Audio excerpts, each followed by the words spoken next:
സംസ്ഥാനത്തെ 62 ലക്ഷത്തോളം വരുന്ന സാമൂഹ്യ സുരക്ഷാ ക്ഷേമനിധി പെൻഷൻ ഗുണഭോക്താക്കളുടെ കാത്തിരിപ്പ് അവസാനിക്കുന്നു. സംസ്ഥാനത്ത് മാർച്ച് മാസത്തിലെ സാമൂഹ്യ സുരക്ഷാ പെൻഷൻ വിതരണത്തോടൊപ്പം മാസങ്ങളോളമായി മുടങ്ങിക്കിടക്കുന്ന കുടിശ്ശികയടക്കമുള്ള ആനുകൂല്യ വിതരണം സംസ്ഥാന സർക്കാരിന്റെ ഭാഗത്തുനിന്നും ആരംഭിക്കുന്നു എന്നുള്ള സന്തോഷ വാർത്തയാണ് ഈ മണിക്കൂറുകളിൽ പുറത്തു വന്നിരിക്കുന്നത്.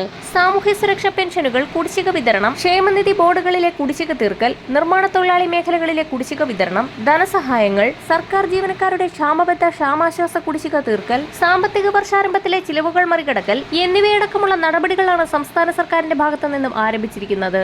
മുഖ്യമന്ത്രിയും കേന്ദ്രമന്ത്രിയുമായുള്ള കൂടിക്കാഴ്ചകൾക്ക് പിന്നാലെ കേന്ദ്രത്തിന്റെ ഭാഗത്തു നിന്നും കൂടുതൽ വായ്പാനുമതി ലഭ്യമാക്കുമെന്നുള്ള തീരുമാനത്തിന് പിന്നാലെയാണ് സംസ്ഥാന സർക്കാർ നടപടി ആരംഭിച്ചത്. മാർച്ച് മാസത്തിലെ തനത് പെൻഷൻ തുകയാണ് ഗുണഭോക്താക്കൾക്ക് ആദ്യഘട്ടത്തിൽ വരുന്ന ആഴ്ച മുതൽ അക്കൗണ്ടുകളിലേക്ക് എത്തിച്ചേരുക. ഏപ്രിൽ മാസത്തിൽ വിഷുവിന് മുന്നോടിയായി പെൻഷൻ ഗുണഭോക്താക്കൾക്ക് തനത് മാസത്തിലെ പെൻഷൻ തുകയോടൊപ്പം കുടിശ്ശിക തുക 3 ഘട്ടങ്ങളിലായി വിതരണം ചെയ്യുമെന്ന് ധനമന്ത്രി കെ.എൻ. ബാലഗോപാൽ നേരത്തെ തന്നെ ബജറ്റിൽ പ്രഖ്യാപിച്ചിരുന്നു.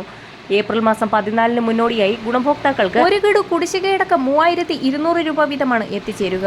കുടിശ്ശികയാകുന്ന ബാക്കി 2 ഗഡുക്കൾ വിവിധ ഘട്ടങ്ങളിലായി വിതരണം പൂർത്തിയാക്കും. സോഷ്യൽ ഓഡിറ്റിംഗിന്റെ ഭാഗമായുള്ള ഏറ്റവും പുതിയ വിതരണ ലിസ്റ്റിന്റെ അടിസ്ഥാനത്തിലാണ് പെൻഷൻ തുക വിതരണം, കുടിശ്ശികയടക്കമുള്ളവ ഗുണഭോക്താക്കളിലേക്ക് എത്തിച്ചേരുക. ഇതോടൊപ്പം തന്നെ വിവിധ സ്കീമുകളിലായി പെൻഷൻ തുക സ്വീകരിക്കുന്ന ഗുണഭോക്താക്കൾക്ക് സംസ്ഥാന സർക്കാരിന്റെ ഭാഗത്തു നിന്നും തീയതി അറിയിപ്പുകൾ കൂടി എത്തിയിരിക്കുകയാണ്. പെൻഷൻ അനുവദിക്കപ്പെട്ട തദ്ദേശ സ്ഥാപനങ്ങൾ അറിയിപ്പ് നൽകുന്ന മുറയ്ക്ക് വിധവ, അവിവാഹിത പെൻഷനുകൾ കൈപ്പറ്റുന്ന ഗുണഭോക്താക്കൾ പുനർവിവാഹിതരല്ല എന്ന് തെളിയിക്കുന്ന സാക്ഷ്യപത്രവും, ക്ഷേമനിധി ബോർഡുകൾ വഴി പെൻഷൻ തുക സ്വീകരിക്കുന്ന ഗുണഭോക്താക്കൾ അറിയിപ്പുകൾ അനുസരിച്ച് ലൈഫ് സർട്ടിഫിക്കറ്റുകളും മാർച്ച് മാസം 31-ന് മുന്നോടിയായി സമർപ്പിക്കേണ്ടതാണ്.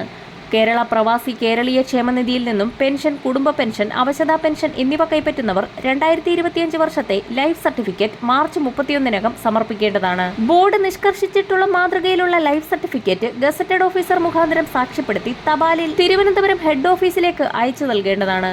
നിലവിൽ വിദേശത്തുള്ളവർക്ക് ഇന്ത്യൻ എംബസി മുഖാന്തരം സാക്ഷ്യപ്പെടുത്തിയ ലൈഫ് സർട്ടിഫിക്കറ്റ് നൽകാവുന്നതാണ്. വരും ദിവസങ്ങളിലെ പെൻഷൻ അറിയിപ്പുകൾക്കും സർക്കാർ വാർത്തകൾക്കുമായി ചാനൽ സബ്സ്ക്രൈബ് ചെയ്യാൻ മറക്കാതിരിക്കുക.